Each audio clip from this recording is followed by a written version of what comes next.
एवढं सगळं व्यक्तिगत अज्ञान गोळा केलं, तर त्याच्यापासून एक असं काहीतरी चैतन्य किंवा ज्याला सर्वज्ञानी असा कसा काय तयार होतो, त्याची उपपत्ती तर काहीतरी दिली पाहिजे. म्हणून काल मी एक दृष्टांत असा दिला होता की आपण सगळे एक एकटे अत्यंत अल्प ताकदीची माणसं असतो,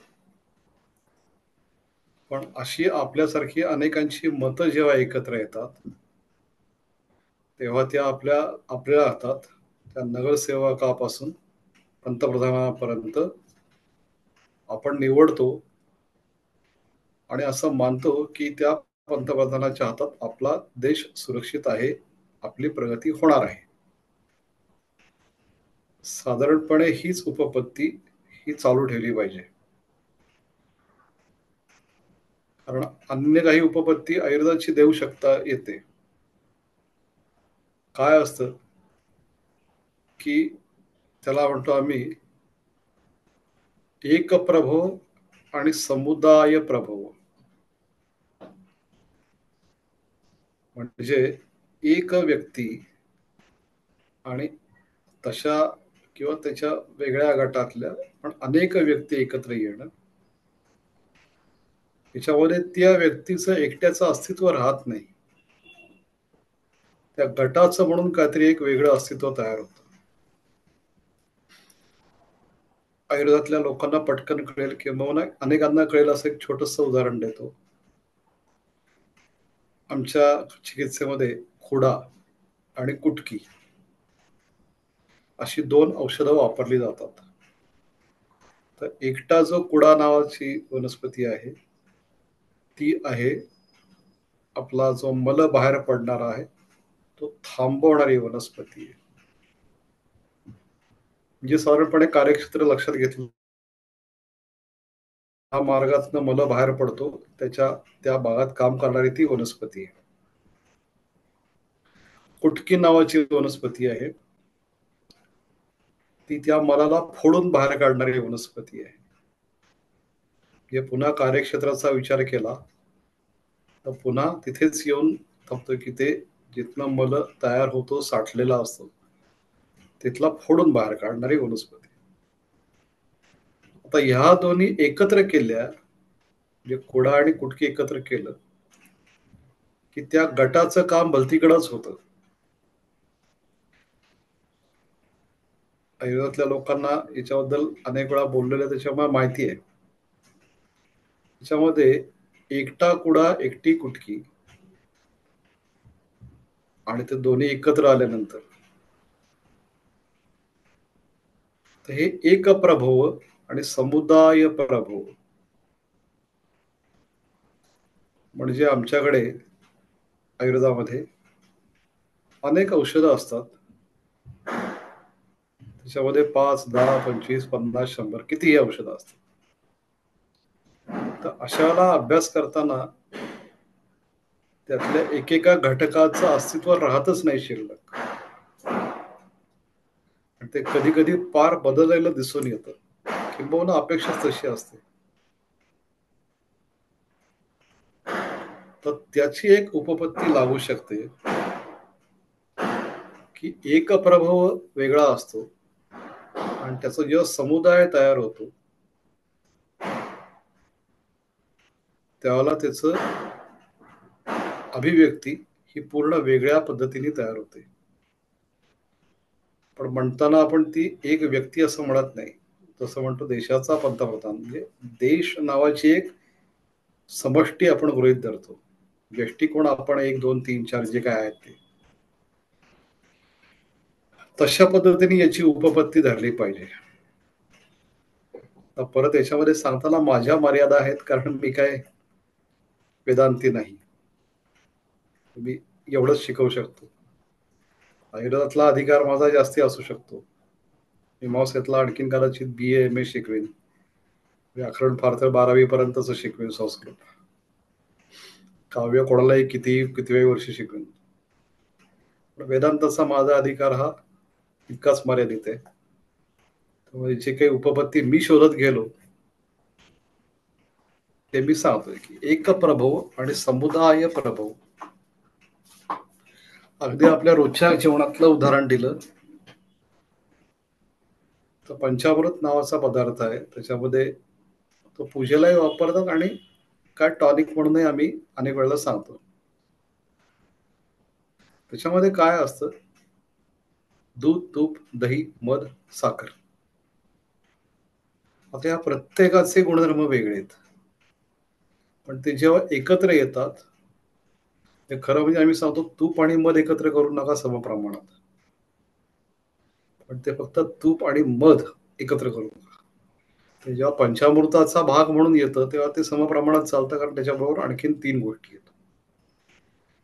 तर आयुर्वेदाचे त्याच्यासाठी वापरले गेलेले शब्द समुदाय प्रभव आणि एक प्रभव. तर तसं ह्या अनेक अज्ञानांची जी काही एक ताकद तयार होते त्याच्यातनं कदाचित एक म्हणजे हा असं थोडंसं आपण एक शांतपणे विचार केला ना तर आपला अनुभव येतो. आपण 10 जण जेव्हा एखादी गोष्टीचा निर्णय घेतो तेव्हा साधक बाधक मतं मांडतो. तेव्हा एखाद्या विषयातलं आपलं अज्ञान असतं पण ते दुसऱ्याचं ज्ञान असू शकतं. आणि असं करत करत त्या गटाला जे ज्ञान होतं त्या समष्टीला ते उत्तम ज्ञान असतं. किंवा जेव्हा एखाद्या गटाने आपण काम करतो, समजा एखादी स्कूटर असेंबल करायची तर तो येऊन फक्त चाकच लावतो. याचा अर्थ त्याचं बाकीच्या विषयातलं अज्ञान आहे. एखादा माणूस फक्त ते त्याचा दिवाच लावतो. सगळं मिळून ती जी काही समष्टी तयार होते ती स्कूटर नावाची ती पूर्ण ज्ञानी असते. अशी याची उपपत्ती लागू शकते. तर हे एवढं म्हणजे माझ्या मर्यादेमध्ये मला जेवढं कळलं तेवढं मी आपल्या समोर मांडलं. मीही अभ्यास करेन, आपणही आणखीन वेदांती विचारून याची काही आणखीन उपपत्ती लावता आली की हे सगळं व्यष्टीचं अज्ञान मिळून ते एक ज्ञानाचा महासागर कसा तयार होतो. आनंदाची गोष्ट आहे. पुढे जाऊयात आता. आता हे जसं व्यष्टीचं सांगितलं तो ईश्वर नावाचा, तसं हा प्राज्ञ बद्दल काल सांगितलं. तर याचं प्राज्ञाचं प्राज्ञत्व कशात आहे? आता हा परत ही शब्द वापरणं हे एक जुन्या काळातली पद्धत म्हणा किंवा एक टिपिकल असे वेदांतांची पद्धत असू शकते ती.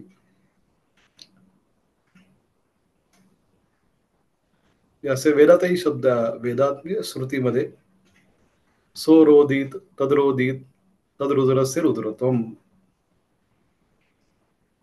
रुद्राचं रुद्रत्व कशात आहे?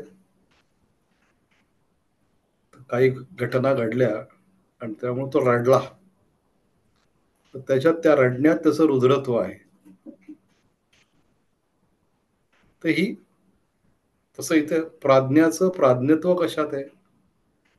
म्हणजे प्राज्ञ ही व्यष्टी झाली, त्याचं जे जेनरिसिटी आहे त्याचं जे जेनरिक आहे ते कशात आहे? अस्पष्ट उपाधी तया. त्याची उपाधी त्याचा लिमिटिंग फॅक्टर किंवा त्याचं नॉमिनेशन अस्पष्ट आहे. अनतिप्रकाशक काय फार प्रकाशक नाहीये, कुठं आपला काजळासारखं चमकून जाईल तेवढंच. कारण का तो तर एकटाच आहे. एक व्यक्ती किती असं दिवे लावणार, फार किती प्रकाश पडणार. हे खूप कॉलेजमध्ये सुद्धा असं असतं ना, एखादी व्यक्ती अशी येते जाते निघून कॉलेजमध्ये, त्याचं लक्षही म्हणजे अनेकांना माहिती नसते ही व्यक्ती आपल्या वर्गात होती.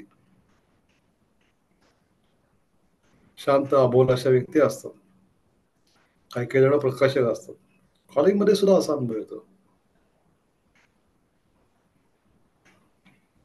म्हणजे अगदीच थोडस जुन्या कथा सांगायचं तर आमचा जो गट होता 6 जणांचा गट होता, त्याच्याबद्दल एकूण कॉलेजमध्ये असं म्हणायचे की हे एक एकटी पोरं फार चांगली,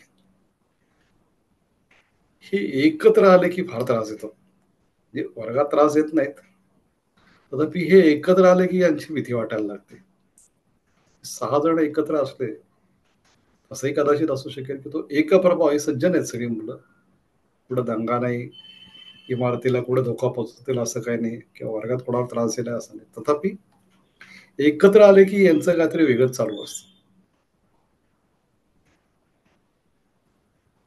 तसंही कदाचित असू शकेल. तर ह्या प्राज्ञाचं प्राज्ञत्व हे सांगितलं. आता हा प्राज्ञ जे काही करतो, त्याला सुद्धा लयस्थानम इति उच्यते असं म्हणलंय.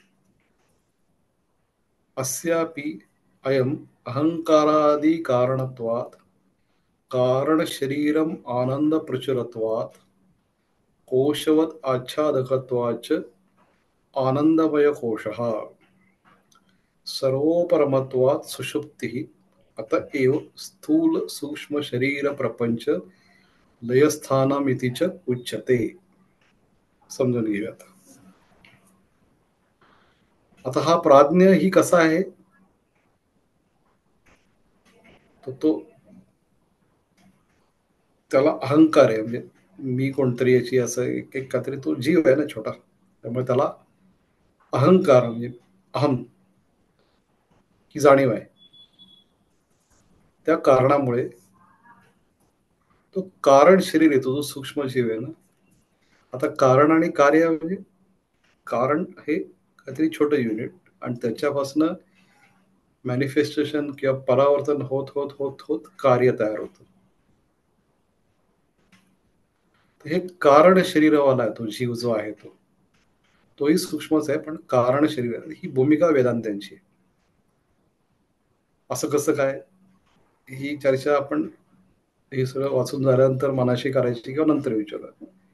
आता आपण फक्त ते यांच्या व्याख्या समजून घ्यायची. प्राज्ञा आम्ही कशाला म्हणतो, तर या मला म्हणतो की तो अहंकारादी कारणत्वात. नंबर एक त्याला तर त्याचे 4-5 त्याच्या क्वालिफिकेशन आहेत, 4 आहेत, 5 नाही. त्याला अहम अशी भावना आहे, एकोहम. मग त्याची इच्छा आहे बहुश्याम, मी मोठा होईल किंवा मी अनेक होईल. एकोहम अहंकार. आपण अहंकार हा शब्द मराठीमध्ये एक काय म्हणतो आपण, ऍटिट्यूड या अर्थाने वापरतो, तसं नाही. अहंकार वृत्ती, अहम मी. आणि त्याचा पराकोटी स्वरूप पुढलं तर अहम ब्रह्म असं, म्हणजे ते मीच ब्रह्म आहे.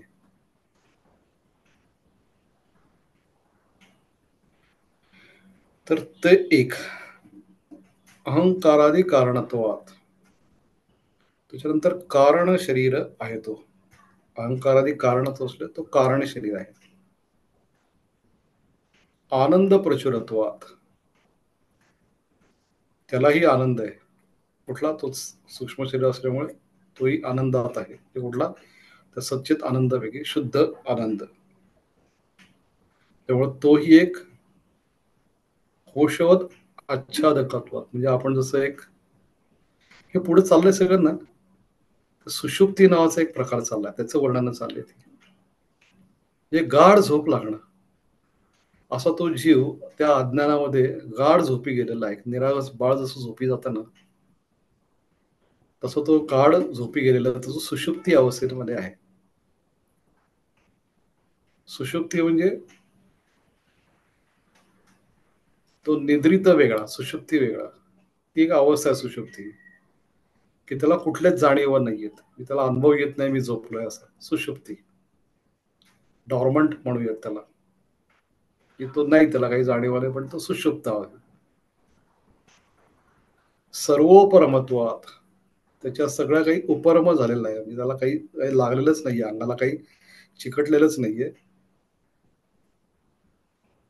सुषुप्ती ही असं असल्यामुळे तो सुषुप्ती. लहान बाळाचा एक डोळ्यासमोर ठेवूयात, की हे लहान बाळ जसं त्याला काहीच म्हणजे भूक, तहान, आई वडील काका काकू च्या पलीकडे ते एक निरागस झोपून जातं, सुषुप्ती. असं ते तो जीव सुषुप्ती, अज्ञान सुषुप्ती, अंगावर पांघरुण घेऊन झोपलेला आहे. आनंदमय कोशाचं पांघरुण घेऊन झोपलाय. अतएव म्हणूनच त्याला स्थूल सूक्ष्म शरीर प्रपंच लयस्थान इतीच उच्यते. म्हणून त्याला काय म्हणतात, तर स्थूल आणि सूक्ष्म. स्थूल याचा अर्थ जाड नव्हे, स्थूल याचा अर्थ याला काहीतरी आकृती आहे, परिमाण आहे, मोजता येतं, ते स्थूल. सूक्ष्म याचा अर्थ मोजण्याच्या पलीकडे गेलेलं आहे, की त्याला तसं तो दाखवता येत नाही किंवा मोजता येत नाही, डोळ्यांनी म्हणा, पट्टीने म्हणा, ते सूक्ष्म. तर या शरीर जो प्रपंच आहे, स्थूल शरीर आणि सूक्ष्म शरीर. आपल्या भाषेत बोलायचं तर स्थूल शरीर कुठलं, तर हे हात, पाय, डोळे, कान, नाक, घसा, हे सगळं स्थूल शरीर ते मोजता येतं. आणि सूक्ष्म कुठलं, तर मन, ज्ञानेंद्रिय जी आतेंद्रिय आहेत, वाक, पाणी, पादवायू, उपस्थ ही कर्मेंद्रियांची कर्म इंद्रिय, त्यांची अधिष्ठानं मूर्त आहेत, इंद्रिय अमूर्त आहेत, आणि मन. त्या जीवाचं हे जे काय आहे ते सगळं, त्याचं लयस्थान कुठे आहे, तर त्या सर्व परमत्वात, तिथे जिथं होतं त्या जीवाचा जो आनंदाचं पांघरुण घेऊन झोपलेला आहे, तो तो जो काय आहे तो प्राज्ञ, तो जीव. प्रकर्षेण आज्ञा, प्रकृष्ट हा आज्ञा, तुफान सगळ्यात जास्ती अज्ञ, त्याला काहीच कळत नाही असं. आता हे सगळं असं आहे की हे काहीतरी some blue coming in come blue, जसं ते पुढं त्या ह्याच्यात मध्ये म्हणतात, who is I, who is he is the who झाप ऑफ द एप. तसं हे भुवांचं प्रकार नाहीये. इथे त्यांची तात्विक भूमिका समजून घेतली पाहिजे. ती तात्विक भूमिका काय सांगते, तर आम्ही असा जो जीव मानतो की कोण जीव आहे, तो वेष्टी आहे, तो आनंदमय कोशाचा पांघरुण घेऊन झोपलेला आहे सुषुप्तीमध्ये. म्हणजे सुषुप्ती त्याला, हे काय होतं कधी कधी ना, त्याचं भाषांतर करणं अडचणीचं होऊन जातं इंग्लिशमध्ये किंवा कुठल्या याच्यात, मराठीत सांगतो. परत पुलं आठवतात, पुलं वाटतात की सगळ्या भाषेत आपला अभिप्राय व्यक्त नाही करता येत. आणि त्यांनी गमतीदार उदाहरण दिले, आमच्या हिच्या हातच्या थालपिठाची सर कशा कशाला येत नाही, दाखवा इंग्लिश करून. विनोदाचा भाग सोडून द्या. तथापि आता सुषुप्तीचं नेमकं भाषांतर करणं, हे जे परदेशातली माणसं आहेत त्यांना ते हे तर कळणं अवघडच आहे. आपण भारतात राहतो, एका सांस्कृतिक परंपरेत राहतो, त्यामुळे हे शब्द तरी किमान आपल्याला माहिती असतात. सुषुप्ती म्हणा किंवा जागृती अवस्था, सुषुप्ती, निद्रा, जागृती, हे सगळं काहीतरी आपल्याला माहिती असतं. भाषांतर करणं जरा त्याचं अवघडच आहे, विचित्रच आहे. त्यामुळे आता मी त्याच्यात पडणार नाही. तर हा झाला लयस्थानमितीचे उच्चते. तुझं प्राज्ञ आहे ते सुद्धा स्थूल सूक्ष्म शरीराचं प्रपंचाचं स्थान, लयस्थान असं म्हणतात. त्याच्या आधीचं आपण आठवलं तर आपल्याला त्याचा जो काही उपदेश केला व्यष्टीबद्दल, समष्टीबद्दल, ही समष्टी सुद्धा उत्कृष्ट उपाधितया विशुद्ध सत्व प्रधान आहे. सर्व म्हणून संस्कृतमध्ये पाहिलं तर त्याच्यामध्ये करता, आणि मग स्वतंत्र याची व्याख्या केली, कर्तुम, अकर्तुम, अन्यथा कर्तुम समर्थ. म्हणजे तो एखादी गोष्ट करू शकतो, एखादी गोष्ट करू शकत नाही. कर्तुम अकर्तुम, एखादी गोष्ट करू शकत नाही म्हणण्यापेक्षा त्याची वाट लावू शकतो. आणि अन्यथा कर्तुम, काहीतरी चुकीचंच करून ठेवू शकतो. असा जो कोणी त्या वाक्यातले काही व्यक्ती किंवा काही एंटिटी, त्याला म्हणायचं करता. तर इथे साधारणपणे तशाच पद्धतीने समष्टीचं, ईश्वराचं, चैतन्याचं मांडलंय, की ती जी काही समष्टीचा जो काही एक आहे, तो कसा आहे, तो सर्वज्ञ आहे, सर्वेश्वर आहे, सर्व नियंत्रू आहे, आणि असा तो गुण असल्यामुळे त्याला जगताचा तो कारण आहे. ही जी व्यष्टी आहे ती स्वतःला डेव्हलप करणार आहे, आणि हा अख्ख्या जगाला डेव्हलप करणारा असा तो ईश्वर आहे. आणि त्याला ईश्वर असं म्हणतात का? तर सकल ज्ञान अवभासकत्वात. तो सकल ज्ञानाला त्याचा अवभास चमक आणतो. आणि हा मात्र जो कोण आहे तो काय करतो त्याची चर्चा आता आपण बघूयात. आता हे इथे हा लयस्थान इथे उच्चते हीच प्राज्ञेची चंग हे सांगितले. तद तदनानयम येतो ईश्वर प्राज्ञो.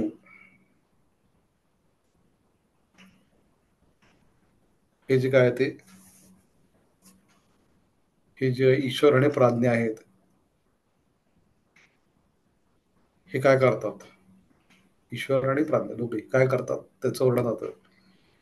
चैतन्य प्रदीप्ताभिर अतिसूक्ष्माभिर अज्ञानावृत्त वृत्तीभिर आनंदम अनुभवतः आनंदभुक् चेतोमुखा प्राज्ञा इति श्रुतेः सुखम अहम अवाप्सम न किंचित अवेदिश इत्युत्थित स परामर्शोपपत्तेश्च. अरे बापरे, जरा समजून घेऊयात. तर हे जे काही ईश्वर आणि हे प्राज्ञ आहेत, ईश्वर म्हणजे जेनरिक सगळ्यांचा, आणि प्राज्ञ हा जो आहे तो एक छोटा जीव. तो आनंदाचा अनुभव घेत असतात.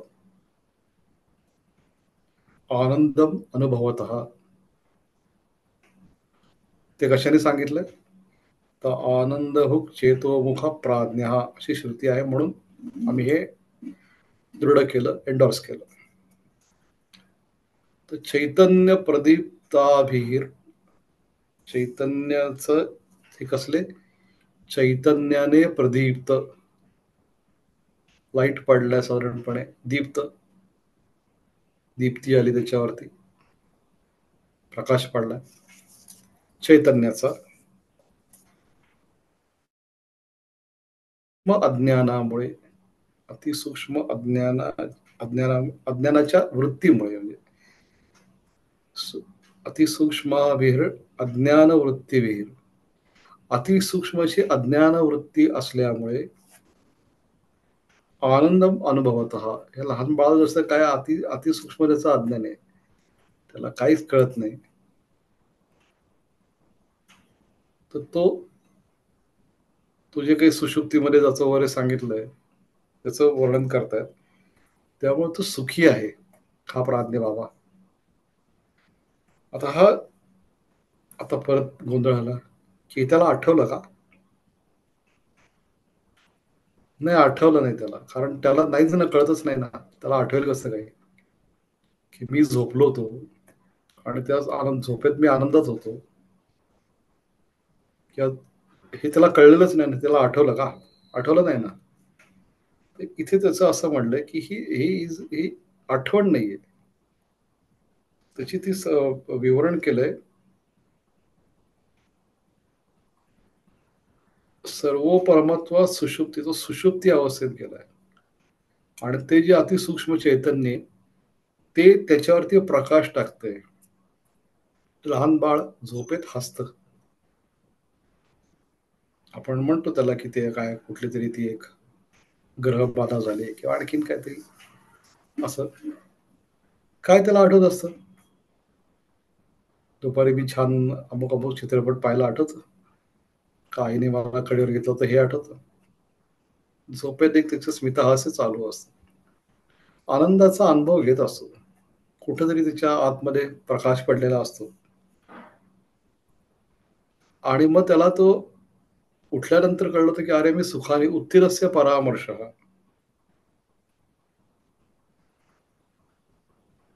परामर्श अगदीच ग्रॉस भाषांतर करायचं तर नॅरेटिव्ह, असा जो सुषुप्तीमधनं उठतो त्याच्या मेंदूत एक असा नॅरेटिव्ह तयार होतो की मी सुखाने झोपलो होतो. चैतन्य प्रदीप्ताभिर अतिसूक्ष्माभिर अज्ञान वृत्तीभिर, अतिसूक्ष्माशी अज्ञान हे इतकं कळायला काहीतरी विचित्र आणि जड आहे. कधी कधी काय होतं की हे शब्द आतमध्ये घ्यायला सुद्धा म्हणजे ते अच्छा भाषेत सांगायचं ते रॅम वरती घ्यायला सुद्धा त्रास होतो. हार्ड डिस्कवर घ्यायला तर किती वेळ लागेल. पण त्याला काय पर्याय नाहीये. हे असं आपल्याकडे एक छान वर्णन आहे. आचार्यात पादत्ते. आचार्याकडनं काय मिळतं? चतुर्थांश. पादम शिष्यम स्वमेधया. पाद म्हणजे चतुर्थांश भाग. तर ते एक चतुर्थांश जे असतं ते तो शिष्य स्वतः ग्रहण करतो. पादम स ब्रह्मचारी भी. स ब्रह्मचारी म्हणजे आपले पियर ग्रुप, मित्रपण मित्रपरिवार. आणि पादा कालेन पच्यते. काही काळानंतर ते जे काही ते पचायला लागतं. म्हणजे घेणं आचार्यात पादम आदत्ते घेतो. पादम शिष्यम स्वमेधया आदत्ते. पादम स ब्रह्मचारी आदत्ते प्राप्त करतो घेतो. पण पाद हा कालेन पच्यते. हे चतुर्थांश जे पचन आहे त्याला काळ जावा लागतो. तर जसा हे शब्द माझा असा दावाच नाही की मलाही हे पूर्ण आकलन झालंय. कारण काय होतं म्हणजे हा दरवेळेला 5 वेळा वाचलं ना की असं वाटतं की हो मागच्या वेळेला मला हा आकलन झालं होतं पण आज काहीतरी कारण माझी एक वाढ होत असते ना. जसं मी आज मला वाटतं तिसऱ्यांदा सांगतोय. शाळा माझी शाळेचं माझं आकलन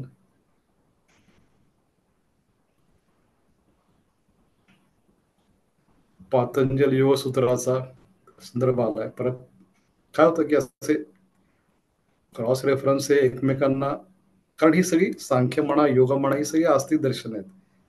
ती एकमेकांना मदत करणारीच असतात. पण तरी त्यांची भूमिका वेगवेगळी असते. त्याच्यामुळे हे समजून घेण्यापुरतेच हे संदर्भ वापरायचे. त्याचा कालिदासाच्या खिडकीतनं व्यासाचं घर बघायचं नाही. पण हे जे काही आता सांगितलं गेलंय ते सब्रह्मचारीही अशा अर्थाने आपण पाहूया त्याच्याकडे की पातंजल योगसूत्रांनी काय म्हणलंय आणि पादहा कालेन पच्यते.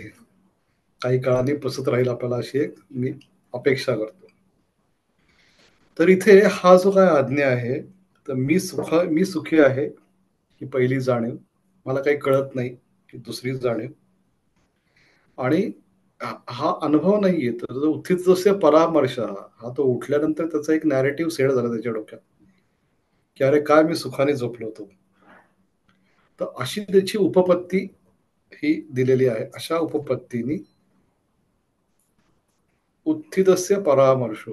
उठल्यानंतर जे काय मला अरे काय मस्त झोप लागली होती.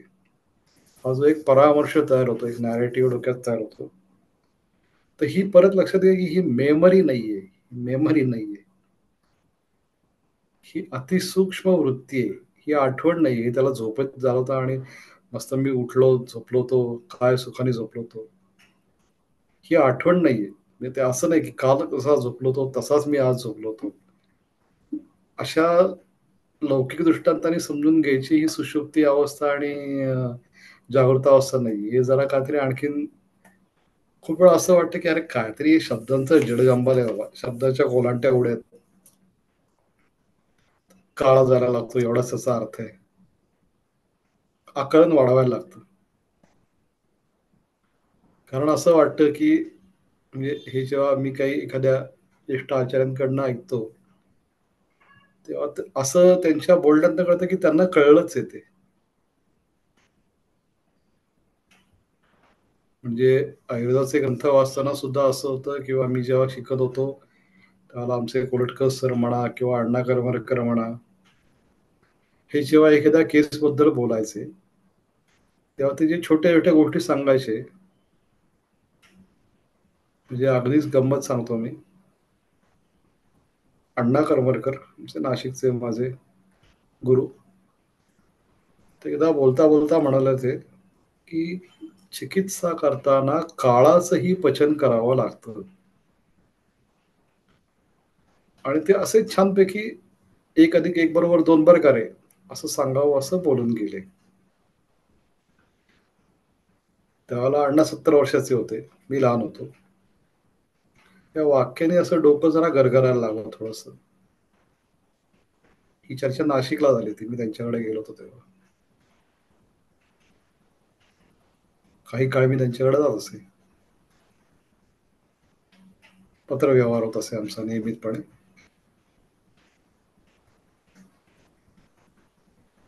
माझं एक लांबलचक अंतर्देशीय भरून पत्र असायचं आणि त्याला अण्णांचं एक ओळीचं उत्तर यायचं पोस्ट कार्डावरती.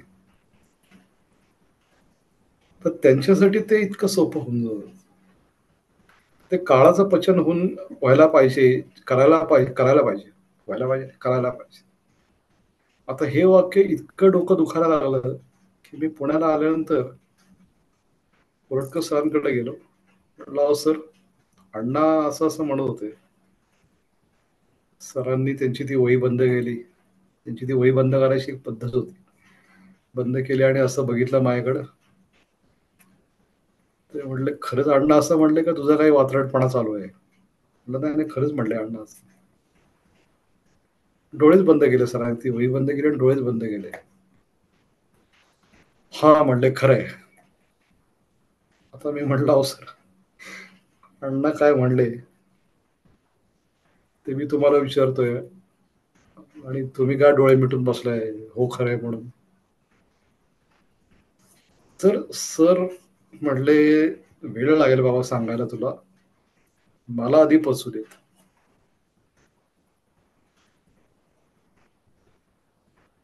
तो योगच नाही आला कधी. सरांचा आमच्या देहावसान झाला तेव्हा तो योगच नाही आला.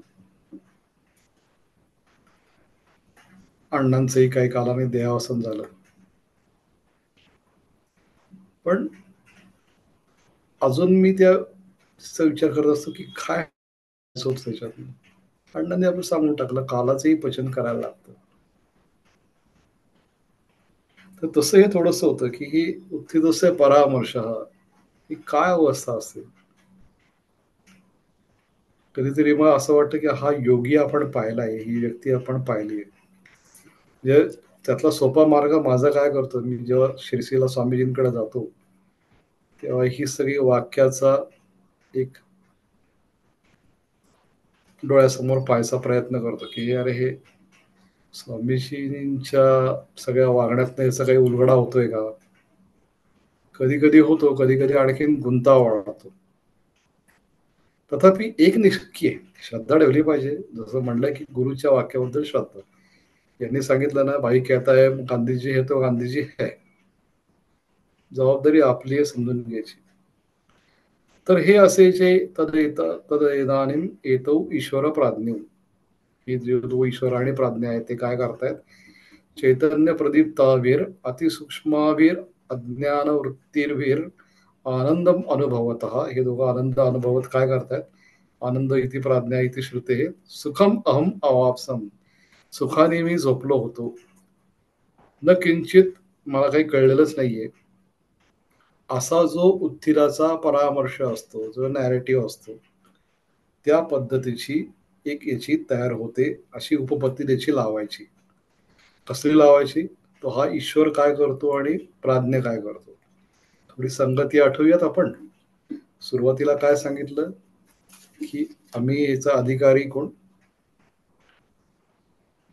अधिकारी सांगितल्यानंतर ज्याच्या अनुबंध चतुष्टय सांगितलं, ते सांगितल्यानंतर असं सांगितलं की हा याने गुरुकडे जावं. त्याची काही योजना सांगितली की गुरुकडे कसं जावं. दीप्त शिरा डोक्यावरती आग पडल्यासारखं पाण्यात बघून जसं होतं तसं जावं, परंतु सगळं बरोबर सांगितलं. आणि ते गेल्यानंतर अध्यारोप अपवाद न्यायाने तो गुरु समजावून सांगतो. अध्यारोप म्हणजे काय ते सांगितलं. त्याच्यामध्ये हा अज्ञान नावाचा शब्द आला होता. मग त्या अज्ञान नावाच्या शब्दाची एक चर्चा चालू असताना हे सगळं अज्ञानाचे परत प्रकार, व्यष्टी समष्टी हे जरा थोडं प्रत्येक व्याख्यानामध्ये आपल्याला समजून घ्यायला लागणार आहे. कारण ती संगती इथे काय होतं, हे खूप वेळा असं असतं की इथे ही ग्रंथलेखनाची पद्धत आहे. आमच्या आयुर्वेदामध्ये त्याला प्रसंग नावाची तंत्रयुक्ती म्हणतात. इथे विषय निघाला म्हणून या विषयावरती सांगतात, मग परत आपल्या प्रकृतम अनुसरामहा असं म्हणून मागे किंवा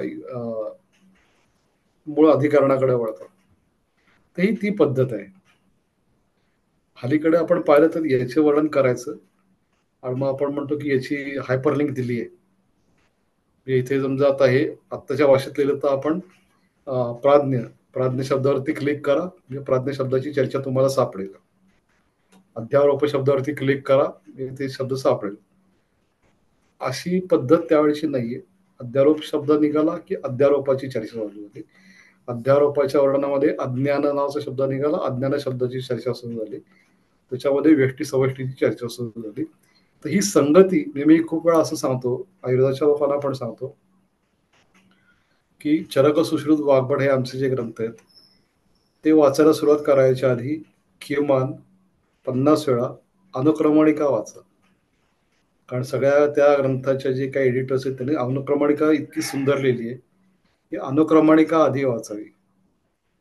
तसा मी माझाच प्रयत्न करतोय की आपल्या सगळ्यांना एक पुढच्या व्याख्यानापर्यंत मला जर का ती अनुक्रमणिका देता आली तर त्याच्यातनं याची प्रत्येकाची संगती लागायला लागते. नाहीतर ते आपल्याला असं वाटतं की एका पंचतंत्रात ती कथा चालली. मग तो कोल्हा वाघाला असं असं म्हणाला की मग ते कोल्हा वाघाला काय म्हणाला त्याची कथा सुरू होते.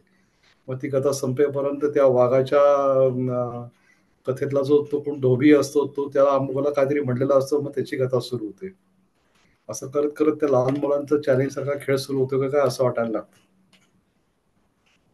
वेळ झाली, आता थांबूयात.